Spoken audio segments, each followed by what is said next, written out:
Well, one of the things that's frustrated me lately is the fact that people have stopped paying attention to the deficit and the debt crisis. We sort of think we've beaten it because the deficit is down. It's down a lot, really, in the last couple of years. And people think that that sort of has solved the problem.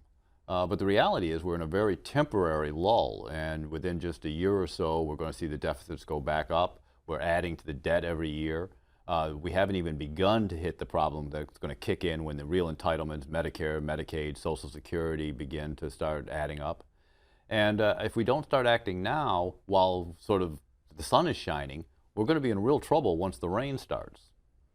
So walk us through the numbers. So you say the deficit is down, the debt, we're still adding it to it every year. I think a lot of people probably don't understand the difference between the deficit and the debt. So start there and then walk us through the numbers of how we're actually doing in those different fiscal metrics. Well, the deficit is this year's shortfall, how much more we spend this year than we take in revenue. And it's going to be somewhere in the $450 billion range, which sounds like a lot of money, but consider that just about 3 or 4 years ago, we were up in the $1.4 trillion range. So we're doing a lot better than we were then.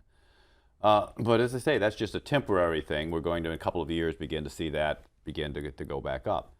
If you add up each year's profligacy, the shortfall each year, then you get the debt. And that's the total amount that we owe. And you can think of it sort of with your household budget, that if you run short this week, that's your deficit. But if you're running short every week, and so you take money out in your credit cards this week and then next week and the week after that, that's the debt that you're ultimately going to owe.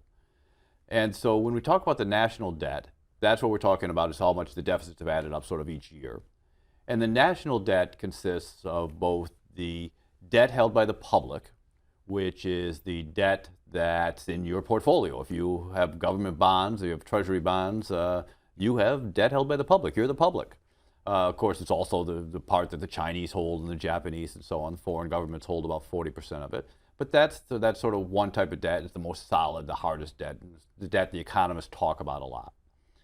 It also includes, though, what's called intergovernmental debt, which is debt that one part of the government owes another, say the Social Security or the Medicare or the Highway Trust Fund, where the government essentially owes these programs a certain amount of money. And that adds up to about $18 trillion right now, a little over that. And that's the national debt that sort of makes the headlines when everybody talks about it in the newspapers. But there's also a third kind of debt, which is sort of the intergenerational debt, or the unfunded liabilities of these programs like Social Security and Medicare, where we know how much we owe under current law in the future to pay these benefits under these programs. We also know pretty well what we're going to be taking in tax revenue to support these programs, and there's a gap between the two. And while that's not as solid as, say, a government treasury bond that we owe right now, it's still money that we've promised to pay, and we don't have the revenue to pay it, and that's a kind of debt too. Throw all that in, and we're talking about a real debt that's anywhere from $70 to $120 trillion, depending on how you want to measure it.